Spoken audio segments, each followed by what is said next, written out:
സാധാരണയായിട്ട് ഞാൻ ചന്തയിൽ പോകുന്നത് ഇടി കൂടാനാണെന്ന് പ്രേക്ഷകർക്ക് അറിയാം. ഫസ്റ്റ് കാണിക്കുന്ന ഒരു പരുന്താണല്ലോ. അത് കഴിഞ്ഞാൽ ഞാനിങ്ങനെ സാധനം ഇപ്പൊ ഒരു ഇടി ഉറപ്പാണ്. അവിടെയാണ് അവർ മാറ്റിയിട്ട് മല്ലിപ്പൊടി 100, മുളക് പൊടി 50, പച്ചമുളക് 100, ഉള്ളി 1/4 കിലോ, 2 രാധാസും. ഏതൊരു സീനില് ലാൽ സാറിന്റെ അടുത്ത് ഒരു ടീം വന്ന് കലിപ്പിടുമ്പില്ലേ, അവിടെ ഒറിജിനൽ ബാബുരാജ് വന്നിട്ട് എന്താടാ വന്നേ പോടാ. അങ്ങനെ മസല് പിടിച്ച് കിടന്ന ഒരാളെ കൊണ്ട് കോമഡി ചെയ്യില്ല. അദ്ദേഹത്തിന്റെ കഴിവ് മനസ്സിലാക്കാൻ കഴിഞ്ഞു ആ ഡയറക്ടറിന്. ബാബുച്ചേട്ടന്റെ കാര്യം എടുത്തു പറഞ്ഞു. ഞാൻ ഇന്ന് വരെ പുള്ളിക്കാരോട് അഭിനയിച്ചിട്ടില്ല എന്നുള്ളതാണ്.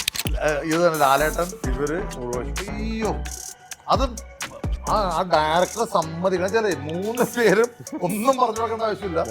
അമ്മേ പൊട്ടിക്കണോ, നെടുമുടി വേണിച്ചേട്ടൻ, ഇന്നസെന്റ് ചേട്ടൻ. വീണ്ടും നമ്മളിതുപോലെ വിളിക്കാത്ത സ്ഥിതിക്ക് ചെല്ലുന്നു, ഇരിക്കുന്നു. സമയമാകുമ്പോ ഗണേശ് ചേട്ടൻ അതിന് മെമ്പർ അല്ലാത്തവരെല്ലാവരും പുറത്തേക്ക് ഇട്ട് പോകും എന്ന് പറയുമ്പോ അബു ഭയങ്കര കാൽമക്കാലിട്ടേക്ക് ഇരുന്നു. അന്ന് ഞാൻ ഒറ്റയ്ക്ക് പുറത്തേക്ക് ഇറങ്ങിപ്പോയ ദുഃഖമുള്ള ഒരാളാണ് ഞാൻ.